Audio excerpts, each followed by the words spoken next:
রাজকীয় বাঙালি ভুরিভোজে দ্বিতীয় পর্ব নিয়ে চলে এসেছি। যেমন তোমাদের বলেছিলাম যে দ্বিতীয় পর্বে শেয়ার করব যে আরো কি কি আইটেম ছিল। দেখো এখানে ছিল হচ্ছে মাটন আফগানি পোলাও, যার মধ্যে কিন্তু মাটনে ভর্তি ছিল। আর তার সঙ্গে নিয়েছিলাম এরকম লাল লাল চিকেনের চাপ। উফ, চিকেনের চাপটা যা ছিল না, পুরো কাজু বাটা দিয়ে একদম ঘন ঘন ছিল। উফ, দারুণ দারুণ যা ফ্লেভার আসছিল না।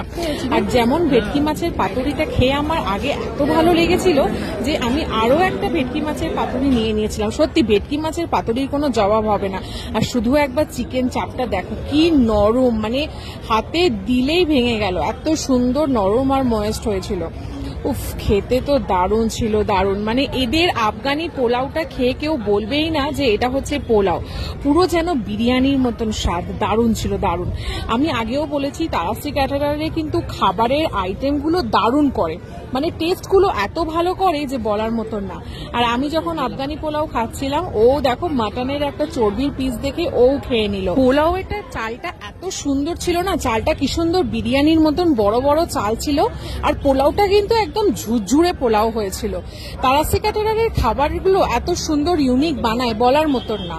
আর দেখো মাটনের কতগুলো পিস ছিল আফগানি পোলাওতে। মাটনের কিন্তু সলিড আর চর্বি পিস দুটো মিলিয়েই ছিল। এই মাটনটা কোয়ালিটি সে বাঘাযতীনে খেয়েছিলাম, যখন বাঘাযতীনের যেরকম মাটনের কোয়ালিটি ছিল ওরকমই, হালিশহরের থেকে অনেকটা বেটার। এটা খিদিরপুর খাসি হতে পারে না।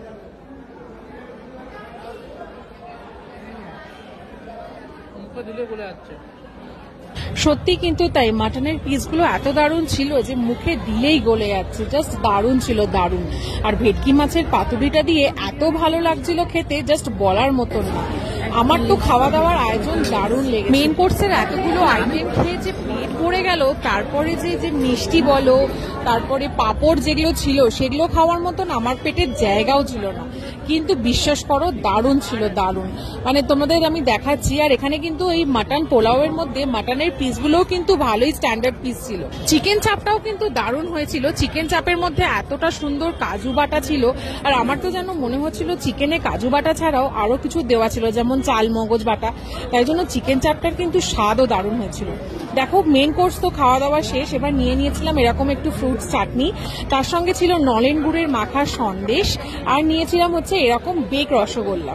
আমি মাখা সন্দেশটা খাবো না বলে একটুই নিয়েছিলাম, আর বেক রসগোল্লাটা তো আমার বরাবরই খুব ফেভারিট। আমি এটা প্রত্যেকটা বিয়ের বাড়িতে গেলেই খাই, তাই জন্য আমি ওকে বললাম দুটো নিয়ে নিতে। চলো এবার খেয়ে দেখা যাক যে এইগুলোর টেস্ট কেমন ছিল। যেমন দেখলে যে চাটনিটাতে কিন্তু প্রচুর মিক্সড ফুড ছিল। আর নিয়েছিলাম দুটো পাঁপড়। পাঁপড় খেতে আমার ভারী ভালো লাগে। এটা হচ্ছে মাখা সন্দেশ। এরকম আইটেম দেখছি, মানে ইউনিক আইটেম যদি করতে হয় আর সস্তা যদি করতে হয় তাহলে কিন্তু এই ক্যাটারার সত্যি তাই, তারাশ্রী ক্যাটারারের কিন্তু ইউনিক আইটেম আর সস্তায় যদি তুমি অনেকগুলো আইটেম বানাতে চাও, এই ক্যাটারার কিন্তু বেস্ট। আমার পাতে কিন্তু এইটুকুনি চাটনি জুটেছে, এত সুন্দর ছিল মিক্স চাটনিটা যে ও পুরোটা খেয়েই নিয়েছে। আমিও একটুখানি খেয়ে দেখলাম, দারুণ ছিল, দারুণ। পুরো যেন মনে হচ্ছিল কত কিছু মশলা দিয়ে যেন আচার বানানো হয়েছে। আর তার মধ্যে এই যে ফ্রুটস গুলো ছিল, যেমন তোমরা দেখতে পাচ্ছিলে বেদানা, আঙুর, কালো জাম সবকিছু ছিল। ফ্রুটস গুলো কিন্তু স্বাদও দারুণ আসছিল, আমার তো ব্যাপক লেগেছিল। আর আমি একটুখানি মিষ্টি ছিল যেটা ও খেয়ে দেখতে বললো।